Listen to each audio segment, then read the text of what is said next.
ఇక any time petro ఆధారిత వ్యవస్థ బ్రేక్ డౌన్ కాబోతోందా? యుద్ధ ప్రభావంతో ముడి చమురు సరఫరాపై అంతకంతకు ముప్పు మేఘాలు కమ్ముకుంటున్నాయి.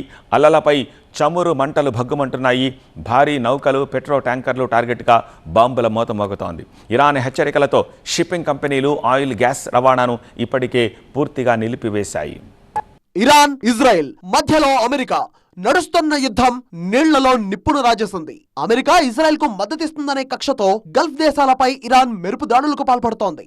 హార్మోజ్ జలసంధి లక్ష్యంగా ఇరు పక్షాల నుంచి చమురు నౌకలపై బాంబు దాడులు కొనసాగుతున్నాయి. స్కైలైట్ 20 కమోడిటీ షిప్ పై ఇరాన్ దాడి చేసింది. 20 మంది సిబ్బంది ఉన్నారు ఆ షిప్ లో. వారిలో 15 మంది భారతీయులను గుర్తించారు. హార్మోజ్ జలసంధిని ఇజ్రాయెల్ మూసివేయడంతో 150కి పైగా ఆయిల్ ట్యాంకర్లు నిలిచిపోయాయి. వార్ ఎఫెక్ట్ తో క్రూడ్ ఆయిల్ ధరలు అమాంతం పెరిగాయి. బ్యారెల్ ధర 10% హైక్ తో $80లకు చేరింది.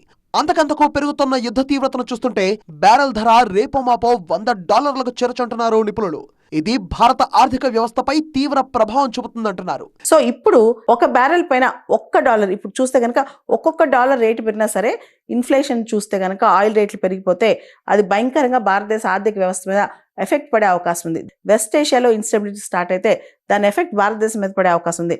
ప్రపంచవ్యాప్తంగా కూడా బంగారం రేట్లు బాగా పెరిగే అవకాశం కనిపిస్తుంది. అంతేకాదు ఇన్ఫ్లేషన్ బాగా పెరిగే అవకాశం కనిపిస్తుంది. ఇప్పుడు ప్రపంచమంతా హార్మోజ్ జలసంధిపై ఫోకస్ పెట్టింది. భారత్ చమురు దిగుమతుల్లోనూ చాలా వరకు హార్మోజ్ జలసంధి నుంచే జరుగుతాయి. మన దేశం దిగుమతి చేసుకునే ఎల్ఎన్జీ సగానికి పైగా ఈ మార్గం నుంచే రావాల్సి ఉంటుంది. ఇప్పటికే అమెరికా ఆంక్షల తర్వాత భారత్ రష్యా నుండి చమురు దిగుమతులను తగ్గిస్తోంది. ఇప్పుడు హార్మోజ్ జలసంధి తర్వాత సరఫరాకు అంతరాయం కలిగితే మరోసారి రష్యా చమురుపై భారత్ ఆధారపడాల్సిన పరిస్థితులు రావచ్చనే చర్చ జరుగుతోంది. ఇప్పటికే క్రూడ్ ఆయిల్ రేట్లు రాకెట్ కు ధీటుగా దూసుకెళ్తున్నాయి. కానీ ఇప్పుడు ఖమేనీ చావు కబుర్ను చల్లగా చెప్పిన ట్రంప్ చమురు ధరల పెరుగుదలపై అంతగా టెన్షన్ పడాల్సిన పనిలేదన్నారు. ఇన్నాళ్లు అమెరికా ఫస్ట్ అని నిందించిన ట్రంప్ ఇప్పుడు అమెరికా ఏది చేస్తే అది రైట్ అంటున్నారు.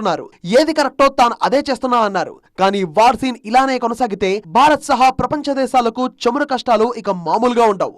ఆల్రెడీ బంకుల్లో ట్యాంక్ ఫుల్ క్యూలు తడుక్కుమంటున్నాయి.